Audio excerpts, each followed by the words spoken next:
Baik, Assalamualaikum warahmatullahi wabarakatuh.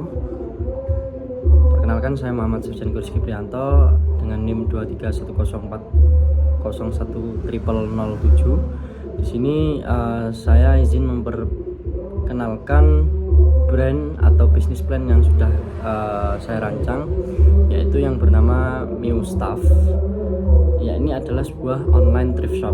Oke, setelah itu kita simak bersama-sama. Baik, latar belakang dari adanya online thrift shop ini adalah di mana di era globalisasi ini manusia banyak sekali yang mungkin berlomba-lomba dalam improvisasi di seluruh aspeknya, mulai dari kemajuan iptek yang berimbas pada proses penyebaran informasi yang cepat dan instan sehingga memudahkan banyak khalayak dalam mendapatkan informasi yang baru dan up to date.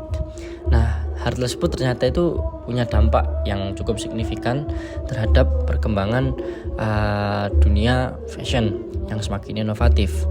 Kemajuan dunia fashion yang semakin bervariasi ini ternyata menjadikan kalangan anak muda, khususnya Gen Z, mendapatkan banyak referensi mengenai perkembangan fashion saat ini.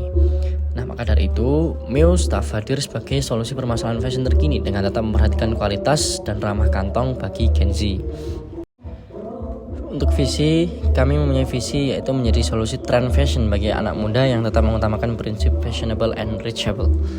Dan misinya adalah sebagai sebuah lapak online yang menyajikan beragam pilihan perkembangan fashion masa kini dengan mengutamakan kualitas dan harga yang sesuai. Nah, untuk gambaran usahanya sendiri, Mewstaff ini adalah sebuah online thrift shop yang berbasis di kota Yogyakarta dan terfokus pada kegiatan reseller barang-barang thrift, baik yang lokal maupun yang impor. Jadi hanya berbasis di kota Yogyakarta dan berfokus pada kegiatan reseller, tidak sama sekali berlapak atau mungkin menjadi tempat produksi. Inovasi utamanya ada 4. Yang pertama adalah membuat pangsa pasar baru di internet via IG dan FB, kemudian melakukan sortir terhadap brand-brand yang memiliki kualitas tinggi, memberikan validitas original terhadap brand yang dijual di lapak ini, dan membuat berbagai pemasaran melalui konten yang menarik. Untuk brand sendiri, Mewstaff hadir sebagai sebuah solusi jual beli pakaian thrift atau dengan kata lain sebuah lapak yang memberikan refreshing style masa kini dan penjualan produk-produknya. Jadi Mew ini singkatan ya, sebuah singkatan dari Mew, M-E-W, itu adalah singkatan dari sebuah kata me if worth something worthy, yang berarti aku jika memakai sesuatu yang layak atau pantas. Sedangkan stuff dalam bahasa Inggris memiliki arti barang atau item. Hal ini merujuk pada visi Mewstaff sendiri yang mengutamakan item bersifat fashionable dan reachable, serta berusaha memberikan produk resale terbaik di setiap barangnya. Itu filosofi dari brand itu sendiri. Itu untuk logonya Mewstaff sendiri. Dan kemudian untuk peluang pasar, nah kami mempunyai peluang pasar atau pangsa pasar target market yaitu Gen Z, yaitu orang-orang yang lahir pada kisaran tahun 1997 sampai 2012. Mengapa target pasarnya itu difokuskan ke Gen Z?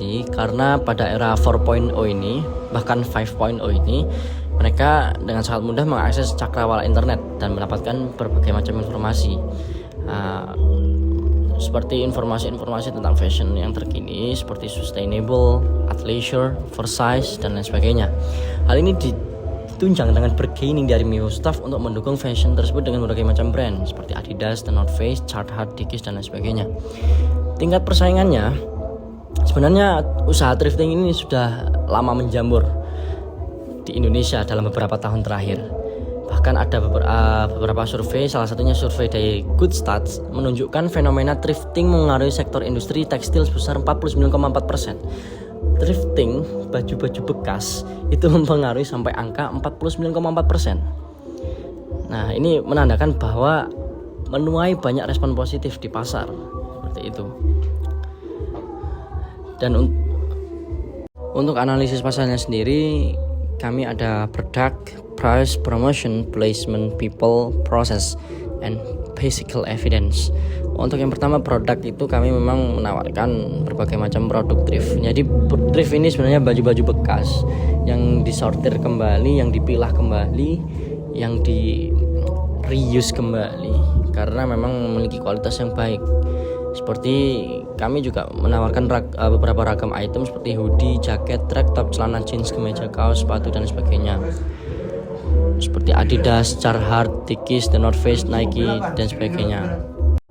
Untuk selanjutnya ada price, yaitu kami akan mengklasifikasi harga dan kualitas. Jadi ini akan menjadi sebuah hal yang linear.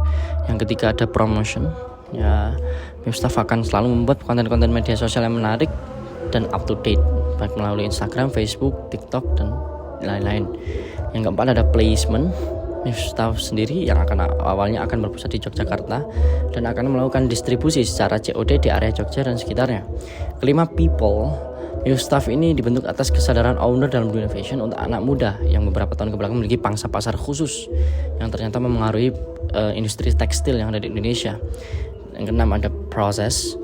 Ini dirancang dengan berbasis platform online melalui akun media sosial, melalui proses pemesanan, tanya jawab, dan cash on delivery atau COD. Dan yang terakhir adalah evidence physical, bukti fisik. Ini kami akan melakukan display produk atau item dengan bukti fisik yang real.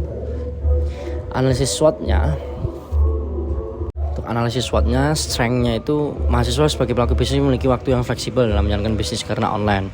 Kemudian mahasiswa mampu mengetahui target pasar di kalangan anak muda. Mahasiswa memiliki network dan relasi yang luas baik melalui dunia kampus, organisasi, dan dunia maya, dan dapat memanfaatkan network dan relasi di wilayah yang relatif dekat dan mayoritas. Itu strength-nya. Weakness-nya kurangnya pengalaman dalam mengelola bisnis pakaian atau yang bersifat barang. Masih kurangnya ide inovatif melalui media dalam pemasarannya, dan cenderung tidak mengetahui kondisi real barang yang diperjualbelikan. Untuk opportunity sendiri, adanya kemajuan dalam bidang fashion seiring berkembangnya zaman, online market yang memiliki cakupan luas dalam menjangkau konsumen, dan adanya permintaan pasar terutama dari kalangan milenial pada brand-brand luar. Weakness-nya tentu saja terdapat larangan dari pemerintah untuk melakukan impor barang dari luar negeri, tingginya pajak bagi barang-barang impor yang masuk ke Indonesia, dan banyaknya pesaing dalam negeri yang menawarkan barang dan harga yang jauh lebih efektif. Langsung saja untuk rencana usaha, nama usaha, dan produk yang dihasilkan sudah dijelaskan di awal. Rincian harga kami sebenarnya tidak bisa memberikan sebuah patokan harga yang pasti, karena barang-barang atau item-item seperti ini tentunya tergantung kepada siapa yang menjualnya dan tergantung pada kualitas yang dimiliki. Maka dari itu kami hanya membuat sebuah rincian secara kasar, secara general terkait beberapa item tersebut, seperti Dickies dengan kisaran harga 250.000 sampai 350.000, Adidas 300.000 sampai 600.000, dan North Face 350.000 sampai 700.000, dan Carhartt 450.000 sampai 1 juta. Nah, untuk proses produksi sendiri kami bukan sebuah lapak yang bergerak dalam bidang produksi, akan tetapi lebih kepada penjualan. Nah, untuk jadwal pelaksanaan sendiri, yang pertama ada planning, yakni terjadi pada triwulan keempat 2024. Yang kedua ada observasi dan survei, hunt and check, yakni melakukan perburuan dan checking item itu pada triwulan pertama 2025. Yang ketiga ada promosi dan pemasaran pada triwulan pertama 2025 sampai dengan seterusnya. Dan yang keempat evaluasi kondisional. Nah, untuk aspek keuangan sendiri, untuk modal di biaya perlengkapan kami membutuhkan seperti plastik lid ziplock berjumlah 100 dan biaya total 50.000, ada stiker brand jumlah 100 untuk 50.000, dan parfum laundry satu seharga 25.000, kuota per bulan 150.000, jadi subtotal 275.000. Itu untuk modal awal. Dan untuk biaya operasional kami hanya membutuhkan biaya transportasi per bulan sebesar 200.000, dengan total semuanya adalah 475.000. Harga dan keuntungan, misalkan di sini kami menjual hoodie Dickies Velvet dengan kisaran harga 250.000, maka saya menetapkan harga 300.000 dengan keuntungan 50.000, yakni dengan keuntungan 20%. Harga jual 250.000 dikali 20% sama dengan 50.000, maka harga jualnya adalah 300.000. Nah, ini nanti yang akan diakumulasi setiap bulannya akan terjadi 4 kali penjualan, yakni yang kalau dibagi maka akan melakukan penjualan setiap minggunya satu item. Jika diakumulasikan 300.000 dikali 4 dikurangi 250.000 kali 4 sama dengan 1.200.000 dikurangi 1 juta, maka akan menghasilkan keuntungan 200.000. Demikianlah dengan adanya ide usaha yang berfokus pada pengembangan distribusi barang ini mungkin menjadikan salah satu gebrakan baru yang berbeda dengan lapak-lapak atau inovasi dari orang lain. Sekian, terima kasih. Wassalamualaikum warahmatullahi wabarakatuh.